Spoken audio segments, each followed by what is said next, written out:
They say this drink is a chemical bomb, just a slow one. Not the kind that explodes instantly, but the kind that waits. People believe it destroys your heart, burns your nervous system, and rewires your brain. There are stories about teenagers collapsing after one can, about people who never woke up, about doctors calling it liquid death. And the scariest part is that millions of people drink it every day without thinking, without fear, without stopping. Energy drinks, cheap, aggressive, everywhere. The drink you grab when you're exhausted, when you're late, when coffee doesn't work anymore. The drink that promises focus, speed, control. But what if the fear is aimed at the wrong thing? What if this isn't poison? What if energy drinks are not a mistake, but one of the most deliberately engineered products in modern food science? Because this drink was never designed to be healthy. It was never meant to be natural. And it was definitely never meant to replace sleep. It was created to solve one brutal problem: fatigue. Real fatigue. The kind that kills pilots, drivers, soldiers, and workers. The kind that causes accidents, not laziness. To understand energy drinks, you have to forget the can, the brand, the marketing. Go back to a time when staying awake wasn't optional. In the mid-20th century, researchers noticed something dangerous. Human attention collapses fast. Reaction time drops. Errors multiply. Coffee helped, but it was slow and unpredictable. Sugar helped, but it spiked and crashed. The problem wasn't energy, it was control. So the question changed. Not, how do we wake people up, but how do we control alertness? That question is where everything shifted. Because once you see the human body as a system, energy stops being magic. It becomes chemistry, timing, and dosage. Energy drinks were not invented to give you more power. They were invented to delay collapse. And that's why they feel dangerous. When you drink one, your heart rate increases, your nervous system activates, your focus sharpens. People feel this and panic. They say, this can't be normal.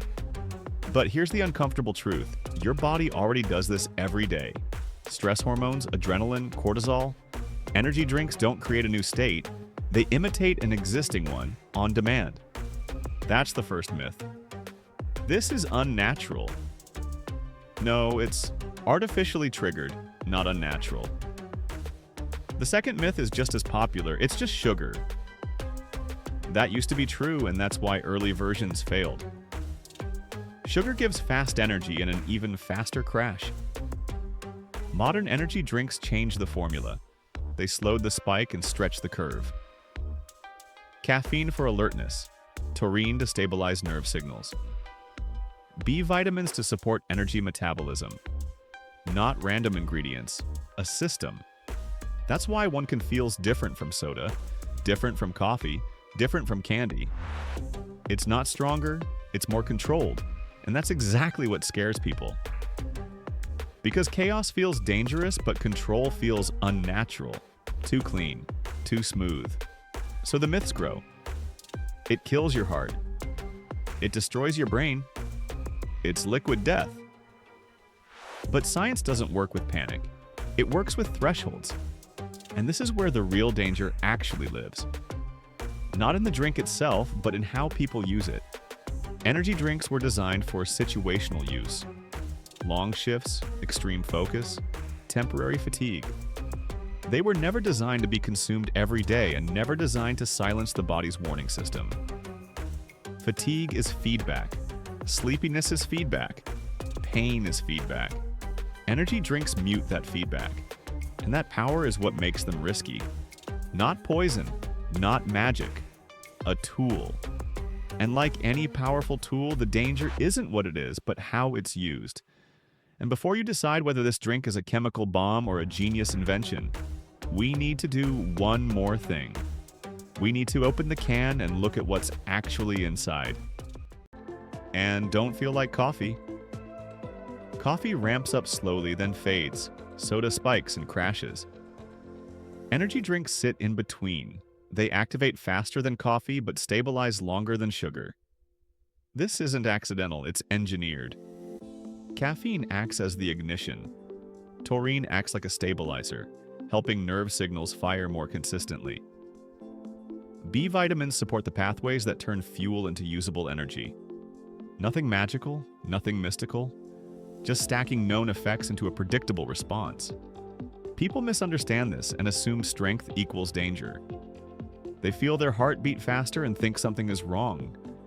But the heart beating faster isn't new. Your body does that during stress, exercise, fear, and excitement. Energy drinks don't invent a new reaction. They press an existing button. On demand. And that's where things get uncomfortable because pressing that button removes an important signal. Fatigue is not a bug. It's a warning. It tells you to stop, to rest, to recover. Energy drinks don't remove the damage. They remove the warning. This is where the real risk begins. Not in the ingredients, but in the override.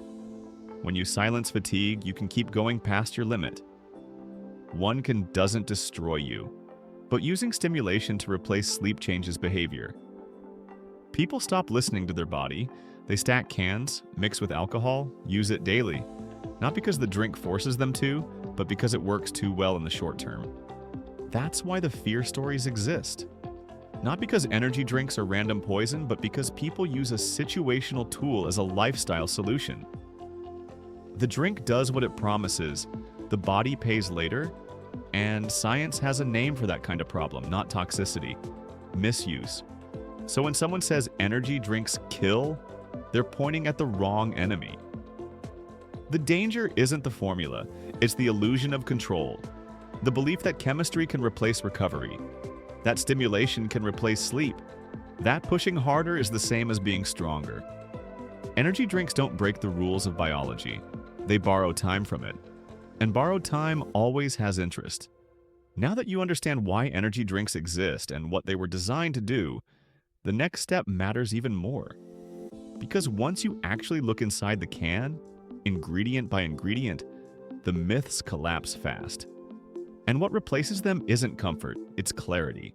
Now let's stop speculating and actually open the can. Not emotionally, not morally, scientifically. Because fear loves mystery, and energy drinks have been living inside that mystery for years. People imagine unknown chemicals, secret formulas, dangerous substances doing something unnatural to the body. But when you strip everything down, what's inside an energy drink is not shocking. What's shocking is how precisely it's put together. Start with caffeine. This is the part everyone talks about. People treat caffeine like a drug invented yesterday, but humans have been using it for thousands of years. Coffee, tea, cacao, yerba mate. Caffeine doesn't give you energy. It blocks the signal that tells your brain you're tired. Think of fatigue like a red warning light on a dashboard. Caffeine doesn't fix the engine, it covers the light. That's powerful, but it's not magic, and it's not poison. Dose matters. Timing matters. Context matters. Now comes the ingredient everyone loves to hate. Taurine. The name alone scares people. They imagine something synthetic, aggressive, unnatural. But taurine already exists in your body. It plays a role in nerve signaling, muscle function, and cellular balance. In energy drinks, taurine doesn't stimulate you, it smooths the signal. It acts like a stabilizer, helping the nervous system handle stimulation without short-circuiting. This is why energy drinks feel cleaner than pure caffeine shots. Then there's sugar, or sometimes no sugar at all. Early energy drinks were sugar bombs, and that's why they crashed hard. Modern formulas either reduce sugar or remove it entirely because sugar spikes energy fast and drops it even faster. The goal isn't excitement, the goal is control. A flatter curve, longer focus, less chaos. Add B vitamins. This is where people get cynical. They assume it's marketing.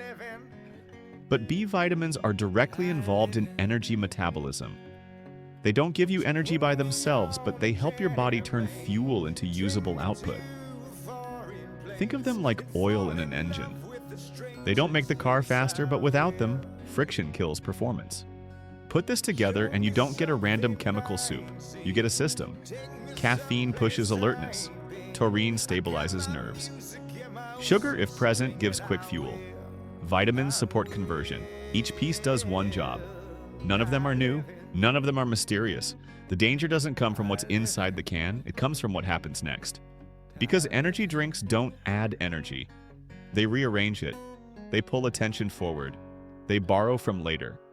And borrowing always feels good at first. The body is quiet.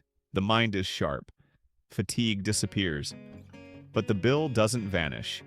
It waits. This is where myths collapse. Energy drinks don't destroy your heart. They don't melt your brain. They don't poison you instantly. Science doesn't see sudden death in a can. What science sees is stress layered on stress. High stimulation combined with lack of sleep. Caffeine stacked on caffeine. Signals muted for too long. The real danger is not chemistry. It's accumulation, frequency, habit. Using stimulation to replace recovery. Using alertness to override limits.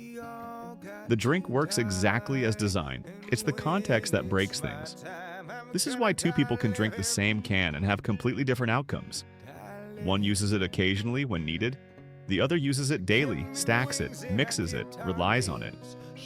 Same product, different behavior, different consequences. Energy drinks are not villains. They're amplifiers. They amplify what you're already doing. If you're rested, they sharpen you. If you're exhausted, they push you past warning signs. And warning signs exist for a reason. So, when people argue about whether energy drinks are safe or dangerous, they're asking the wrong question. The real question is this: are you using a tool to extend performance temporarily, or are you using it to ignore your body completely? Because once you understand what's actually inside the can, fear stops being useful. What replaces it is responsibility. And that leads directly to the final part of the story: how this drink became global, why it's everywhere, and how to use it without paying the price later. At this point, most people want a final answer. A verdict. A warning that sounds simple and absolute. Something like, never drink this or this will kill you. But real life doesn't work that way, and neither does science. Energy drinks didn't spread across the world because people are stupid. They spread because they fit perfectly into modern life. A world that runs fast, sleeps less, works longer, and rewards output more than recovery. Today, energy drinks are everywhere. Offices, gyms, gaming rooms, long drives, night shifts. Not because people don't understand the risks, but because the pressure is constant. Deadlines don't wait. Fatigue is invisible. And stopping often feels more dangerous than pushing forward. Energy drinks didn't create the system, they adapted to it. That's why this drink feels so controversial. It sits exactly on the line between help and harm. Used occasionally, it does its job. Sharpens focus, buys time, keeps you functional when you really need it. Used daily, it slowly trains you to ignore your body, to treat exhaustion like a problem to override, not a signal to respect. And this is the key shift most people miss. Energy drinks are not food. They are not hydration. They are not lifestyle products. They are situational tools. Designed for moments, not routines. The moment you turn a tool into a habit, the cost appears. The real danger is not caffeine. It's frequency, not sugar. It's stacking, not taurine. It's replacing sleep with stimulation. The body keeps track, even when the mind feels fine. Stress accumulates quietly, recovery gets delayed, and eventually performance drops harder than before. So here's the practical truth, without fear and without excuses. If you use energy drinks, use them intentionally, not automatically. Don't stack cans. Don't mix them with alcohol. Don't use them to erase sleep. Treat them like a short bridge, not a place to live. And if you feel like you need them every day, that's not an energy problem. That's a recovery problem. Energy drinks are not poison. They're not magic either. They are a clever, controlled way to press a button your body already has. And pressing that button too often doesn't break the system immediately, it just delays the consequences. So the next time you crack open a can, stop for 1 second. Ask yourself a simple question. Am I using this to get through a moment or to ignore a warning? Because the drink will do exactly what it promises. The rest depends on you. Now tell me in the comments, do you drink energy drinks occasionally or do they feel like a daily requirement? And be honest, because understanding that difference might matter more than the drink itself.